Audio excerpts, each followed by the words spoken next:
मुद्दे जिनका सीधा वास्ता है आपसे, खबरें जो जुड़ती हैं आपके अपनों से। आपके क्षेत्र की हर छोटी बड़ी खबरें देखिए उत्तर प्रदेश न्यूज आपकी आवाज पहुंचाते हैं जिम्मेदारों तक। संभल में ईद उल अजहा का त्योहार शांतिपूर्ण और सौहार्दपूर्ण माहौल में मनाया गया।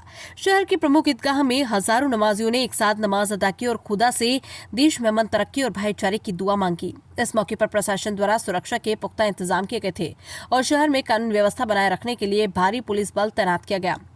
मध्य प्रदेश में बकरा ईद के मौके पर कई अनोखे और महंगे बकरे आकर्षण का केंद्र बने।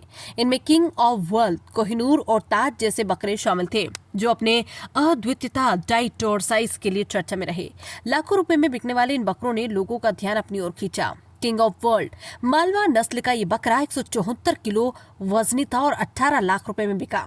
कोहिनूर जमुना पारी नस्ल का ये बकरा 155 किलो वजनी था और 16 लाख रुपए में बिका।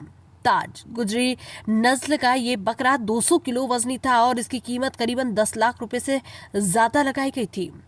नमाज और सुरक्षा की अगर हम बात करें तो ईदगाह में नमाज के बाद लोगों ने एक दूसरे को गले लगाकर ईद की मुबारकबाद दी और आपसी सौहार्द का संदेश दिया। प्रशासन की सतर्कता के चलते नमाज शांतिपूर्वक संपन्न हुई और लोगों ने ईद की खुशियों को आपस में साझा किया। जिला संभल के गांव मऊ भूड़ में है, यहाँ पर माशाल्लाह शांति के साथ जो है नमाज ईद उल अज़हा को अदा किया गया। हम ईदगाह पर हैं, माशाल्लाह तमाम लोगों ने शांति और सुकून के साथ जो है वो ईद उल अज़हा को अदा किया। और सभी लोगों से गुजारिश है देश के कि कुर्बानी ये जो त्यौहार है ये अपने जिस तरह सरकार ने जो है कहा है जिन पाबंदियों के साथ उसी तरीके से जो है हम सभी लोग इस त्यौहार को अदा करें। किसी को भी जो है वो हमारी वजह से तकलीफ़ नहीं होनी चाहिए। कुर्बानी जो है वो अपने एक जगह पर की जाए और बंद जगहों पर की जाए ताकि किसी दूसरे को जो है वो तकलीफ़ ना हो, क्योंकि हमारा जो इस्लाम है वो शांति और सुकून का मज़हब है। हमारा इस्लाम ये इजाज़त नहीं देता कि किसी हमारी वजह से किसी को भी जो है वो तकलीफ़ हो, चाहे वो हमारे मज़हब का हो या दूसरे मज़हब का। तो कोई भी त्यौहार हो हम सभी को चाहिए और हमारी शरीयत भी ये कह रही है कि हम शांति और सुकून के साथ अदा करें। और माशाल्लाह यहाँ पर ज़िला संभल के मौज़ा मऊ भूड़ के अंदर हम ईदगाह पर हैं, यहाँ पर शांति के साथ और सुकून के साथ नमाज को जो है वो अदा किया गया।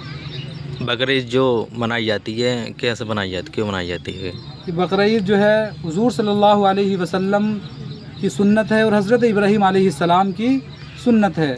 इसी वजह से उसी सुन्नत को ज़िंदा करने के लिए उसी सुन्नत पर अमल करते हुए आज मुसलमान जो है इसको नमाज ईद उल अज़हा को और इसके अंदर जो कुर्बानी वगैरह होती है वो उसको हम सभी लोग जो है वो अदा करते आ रहे हैं हुज़ूर सल्लल्लाहु अलैहि वसल्लम के दौर से।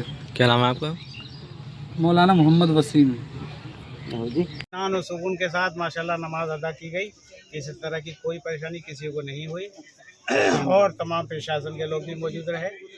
इसमें किसी तरह का कोई तनाज़ुर नहीं हुआ। माशाल्लाह लोग भी काफ़ी थे और सबने एक दूसरे से ईद मिली। हम सबको ईद की मुबारकबाद पेश करते हैं और दुआ करते हैं अल्लाह ताला हमारे मुल्क के अंदर अमन और शांति बरकरार रखे और भाईचारे की भी बरकरार रहे। हमारे क्या क्या दुआएं की गई नमाज में? सबसे पहले तो ये है कि भाई इस तरह से कुर्बानी कीजिए कि किसी को किस तरह की कोई तकलीफ़ ना हो। और दूसरी बात ये है कि आप खुले में ना करें, अपने घरों में करें।